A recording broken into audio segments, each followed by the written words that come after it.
Hey student, watch this video and learn 3 phrasal verbs to criticize someone in English. Yeah, sometimes it happens. Maybe you are not going to criticize someone, but when you're watching a movie, maybe listening to a podcast, watching a TV show, you will hear these phrasal verbs because they are popular. So it is important to understand these phrasal verbs and learn how to use them. And that's what I'm going to show you in this video. If you don't know me very well, I'm Teacher Prix, and I'm going to help you talk to anyone, anywhere, anytime in English. Make sure to subscribe to my channel because every week I post different kinds of English lessons to help you become a better and more confident English speaker. And if you have already subscribed, I appreciate it. Thank you so much for trusting me. Now, the next thing you need to do is to hit the like button and share this video with 2 special people. Now, let's go. Phrasal verbs to criticize people in English, okay? And this is not the good kind of criticism. You know, the positive feedback? No. So when someone is criticizing you with these 3 phrasal verbs, it's not nice. It's not like, oh, I want to help you. I want to give you positive feedback. No. All right? Now, learning phrasal verbs at a pre-intermediate level. At this point, guys, this is going to be the rest of your journey. Even when you are fluent like me, I still learn phrasal verbs. I still learn new phrasal verbs. And the steps that I give you guys here is what I do. I create examples, I study. Actually, every time I create a phrasal verb lesson, I study it. I create my examples. I prepare myself because to learn a lesson, I must use it. So at the end of the day, at the end of this video, I invite you to post a comment and use one of the phrasal verbs you're going to learn here today. But at this level, vocabulary is going to be part of your everyday practice, and phrasal verbs are constantly used by native speakers. So if you want to memorize phrasal verbs, you got to start using what you study, what you learn. You can't just watch this lesson and go away. You got to take notes, write examples. And that's basically what I do with my students in my academy. In every module, my students learn phrasal verbs. But they learn the phrasal verbs in context, in the reading activities they have, in the listening activities they have, in the context of the module, because every module my students have access to, we work on a different conversation subject. And based on that, they learn new phrasal verbs in every module. Not to mention the extra activities I give my students that always have a bit of phrasal verb. You know, it's very important to learn them. But that being said, the first phrasal verb, and I'm getting a déjà vu.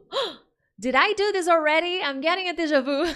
Well, I have nearly 1,000 lessons here on my channel. So I've been around, okay? I've been doing this for a while. I ask your support. Be part of this gang.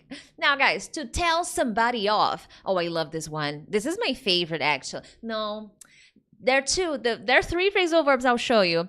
3 of them are my favorite. 2 of them are my favorite. To tell somebody off means to reprimand, to scold. Now, these 2 words are very important. These 2 verbs, reprimand and scold. They're very important verbs. So when you are scolding someone, maybe they did something bad, something wrong. So you're like, yo, no positivity here, okay? If someone is scolding you, they're upset. So when you tell somebody off, you criticize someone angrily or seriously because they have done something wrong, something bad.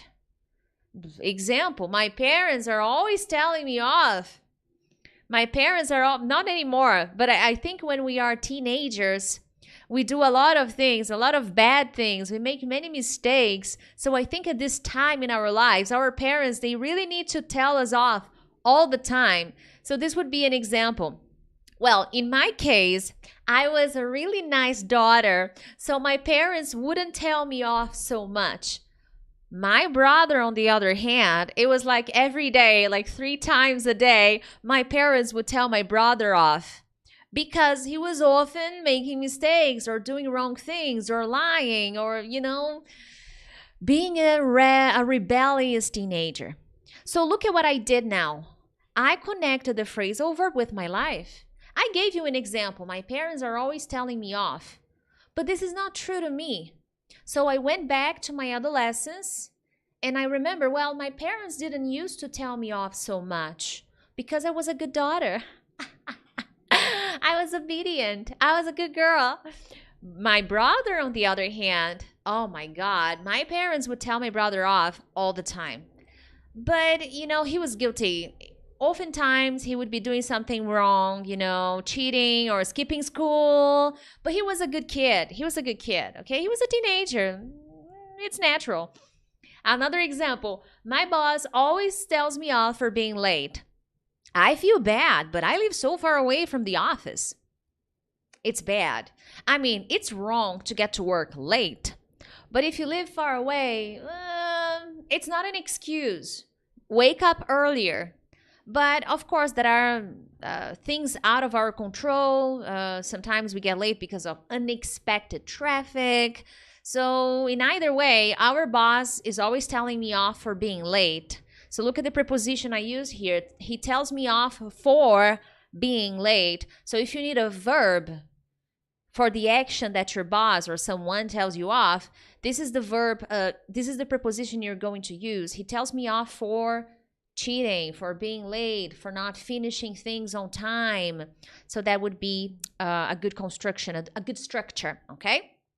Another example, the teacher told me off for cheating on the test. And I also got suspended. Again, not me. I was a nerd. I was a good girl, I got good grades. Teachers loved me. Well, mostly they loved me. So teachers never told me off. I think there was one teacher once who told me off because I broke her chalks. I don't know why. I was having a bad day at school and I sat on the front row next to the teacher and I was a little anxious. So I started breaking her chalks. I was a young child and I remember to this day it was my Portuguese teacher. I was breaking her chalks and then when she got to the box of chalks and she saw they were broken, she went to the middle of the classroom and she asked, I want to know who did this terrible thing. Who broke my chalks? Come right now, I want to know. And I was like, oh my God, this is really bad. So I raised my hand and I said, I'm so sorry, it was me. And then she looked at me and said, you, Priscilla, you. What's wrong with you today? And I said, I don't know. Oh my God. She told me off on that day. She said this was a horrible thing to do, that she was surprised in a terrible way, that she was extremely disappointed that such a good student was breaking her chalks. And yes. So the only time, and I never cheated, okay? I was a good student, mostly. Now, next phrasal verb. This one, I really like this one too. And hey, support the channel. Subscribe to my channel and share this video with a friend. It's interesting. Now, to pick on someone means to keep treating someone badly or unfairly, especially by criticizing them. So here, what's the catch? You are treating a person badly. This is bad. And how you do that? By criticizing them. Oh, I don't like this. Oh, this is bad. Oh, really? Oh, this. Oh, look at your hair. Oh, this is not nice. Oh, this is so bad. This is your nose. Oh, she has a terrible nose. Oh, her voice. Stop picking on me. This is me. I can't change who I am. So here are some examples. Stop picking on your sister. She looks great on that dress. So let's picture a situation. I'm wearing a dress, and then my brother's like, blah, blah, blah, blah, blah, blah, you look terrible. Oh, look at this ridiculous dress. You look hideous, blah, blah, blah, blah, blah, blah. Then my mother can look at us and say, Peter, stop picking on your sister. She looks lovely in that dress. Stop it. Okay? So that would be an example. Stop criticizing your sister. Stop being mean by saying awful things. She looks wonderful in that dress. Okay? Another example. I wasn't picking on you when I shared my opinion. I was being honest. So sometimes we need to be careful because depending on how honest you are, you could be hurting people's feelings. So even when you're honest, you need to be careful about the words you choose. And in this example, maybe I was having a conversation with a friend and I was very honest with my friend, and my friend felt that I was criticizing, treating him or her unfairly. So I can look at my friend and say, look, I wasn't picking on you. I wasn't criticizing you negatively. I was just being honest. I'm sorry if I hurt your feelings, but I wasn't picking on you. Okay, I wasn't picking on you. And another example, I used to get picked on at school because of my braces. As you can see the girl on the screen, braces. Okay? Those awful things you have to wear on your teeth so that you can fix them. Now here we have a different structure. Get picked on. I used to get picked on at school because I was very skinny. This is true for me. So when I was a child at school, I used to get picked on because I was very, very, very skinny. Like, really skinny. Ugly skinny, okay? Sick skinny. I had some health issues when I was a child, so I was constantly in hospitals, and as a result, I was very thin because I was on a lot of medication. I would spend a lot of time in hospital, so I got picked on at school. What am I gonna do? It was true for me. Again, I am connecting the example with my life. So when I was a child, I got picked on at school because I was very skinny. And very ugly too. What am I gonna do? I was not the prettiest child, okay? I was not like those magazine kids that look incredibly amazing. And I was like, I was not that kid. Were you that kid? Tell me in the comments, be honest. Were you that awesome looking kid that everybody loved at school? Or were you more like me, like a little ugly, little skinny, little weird? You know, when I look back to my childhood, I never imagined I would be on YouTube making videos. Really, really. I was so shy and so introverted that I always imagined that I would be in a library somewhere or in a room, not talking to anyone. In a way, I am in a room, not talking to anyone, because here I am making the video, but I'm not really looking at people. But I never, in my wildest dreams, I picture myself on the internet talking to millions of people, people I have never met. So this is wild, okay? Really wild. I did like teaching though. Since I was a child, I liked to play teacher. Hey, I guess I turned out all right.